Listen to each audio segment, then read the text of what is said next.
The Chindit supplies were to be dropped from the air.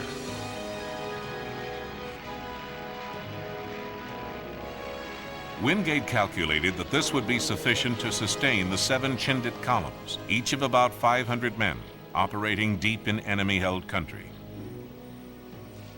At first, the Japanese were taken by surprise.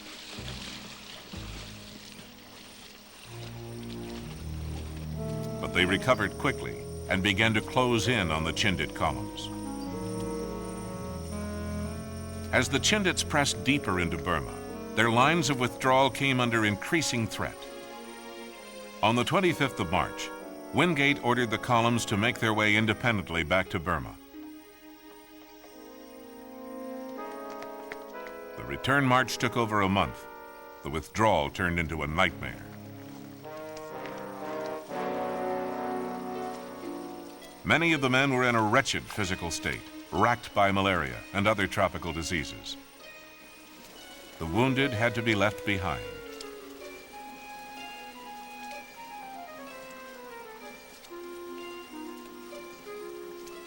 At the end of April, the exhausted Chindits began to trickle back into India. Their material achievements had been slight. Some railway lines had been cut and several hundred Japanese killed. But in terms of morale, the effect of the first Chindit expedition was incalculable. They had destroyed the myth of Japanese invincibility in the jungle. 3 months later, British Prime Minister Winston Churchill and President Roosevelt met at the Trident Conference in Quebec.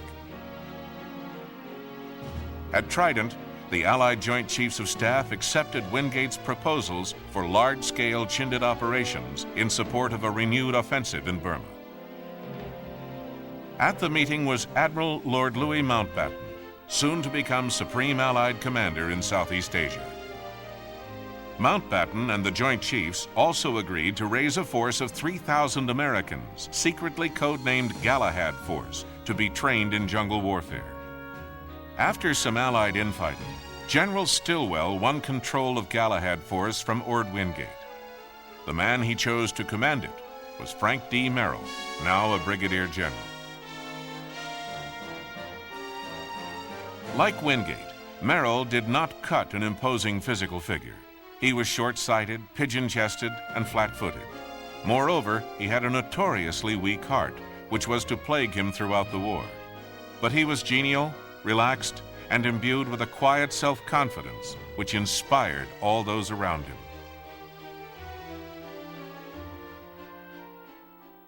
By September 1943, the U.S. War Department had begun to recruit jungle-trained and tested troops for Galahad Force.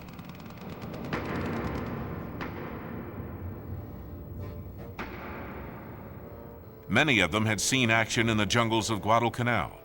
They were told that they were to be trained for a dangerous and hazardous mission. One of the volunteers was Lieutenant Colonel Charles N. Hunter, who had been at West Point with Merrill and became Galahad Force's executive officer. When the volunteers assembled at San Francisco on the 21st of September 1943, Hunter was one of the few men who knew the nature of their mission and its destination. A veil of secrecy had been wrapped around Galahad Force. 3 weeks later, Galahad Force disembarked in the Indian port of Bombay, having picked up more volunteers in Australia and New Caledonia.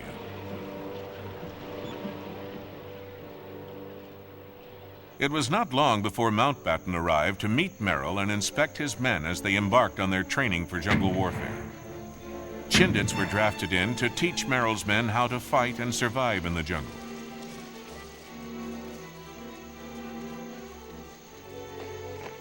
The Americans were also introduced to the Gurkhas, the tribal fighting men of Nepal. Each Gurkha carried a small sharp knife, the kukri. If he pulled the knife from its sheath, he had to draw blood from someone, even if he had to cut himself. The Gurkhas were rightly feared by the Japanese. Like the Chindits, the Americans were trained to use mules as pack animals. As one marauder later recalled, anyone who thinks a mule on land is difficult to handle should try launching one across a 100-yard wide river. The Marauders' pack personnel had their work cut out to learn how to get the best out of these stubborn animals, how to urge them on, and how to outsmart them. Also serving under Merrill were Nisei troops, Americans of Japanese descent. The Nisei were to play a vital role as interpreters and eavesdroppers on the enemy. Stillwell had now conceived a bold plan to re-establish land links with China by building a road to connect the Lado railhead with Kunming. The so-called Lado Road, aimed at solving China's acute problems of supply, would become something of an obsession with Stillwell. The road would have to struggle eastward against the grain of mountain ranges and rivers running north to south. Construction work on the Lado Road began in December 1942.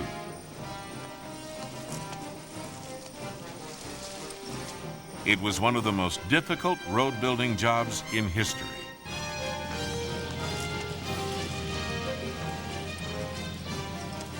By February 1943, work on the road had stalled at the Burma-India border, halted by lack of equipment and Japanese resistance. Stillwell also planned to lay an oil pipeline alongside the Lado Road, with the aim of pumping fuel from Calcutta to China. But like the Lado Road, this ambitious undertaking could be completed only when the Japanese had been driven out of northern Burma. Work on the road and the pipeline was resumed in October 1943, but its completion depended on Allied success in the field. The plans were being laid. At a secret airfield in Assam, planes and gliders were being assembled for the 1st Air Commando Force. Its commanders were Colonel Philip Cochrane and Colonel John Allison, a former Flying Tiger.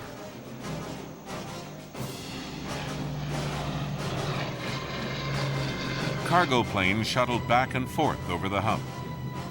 The engineer units working on the Lado Road were sustained by airdrops.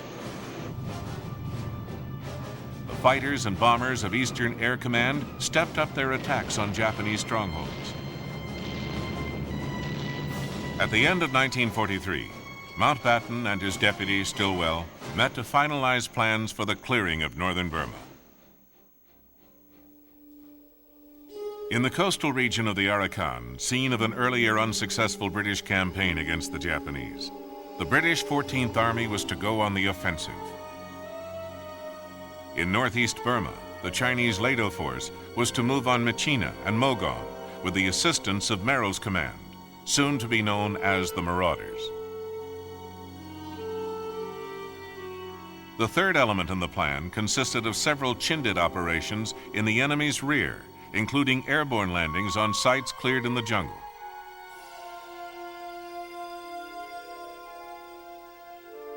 Finally, the Chinese Yunnan force was to strike from the east in a blow aimed at the vital Japanese transport hub of Myitkyina.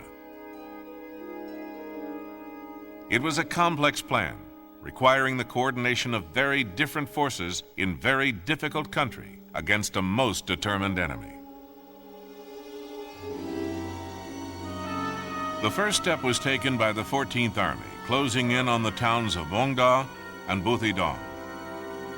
But the Japanese launched a flank attack, codenamed Operation Z, which threatened to cut the Allied lines of communication through the Nachidok Pass.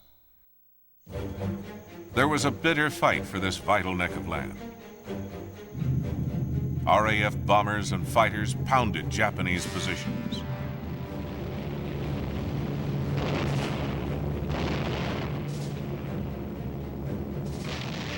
Meanwhile, British tanks clawed their way back into the Nachidok, which the British had renamed the Okidoki Pass.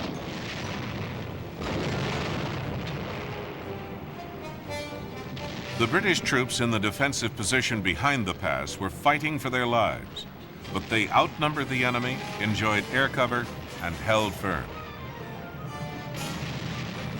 The Japanese were broken by British firepower. The Okidoki Pass was reopened at the end of February. Victory was in sight in the Arakan.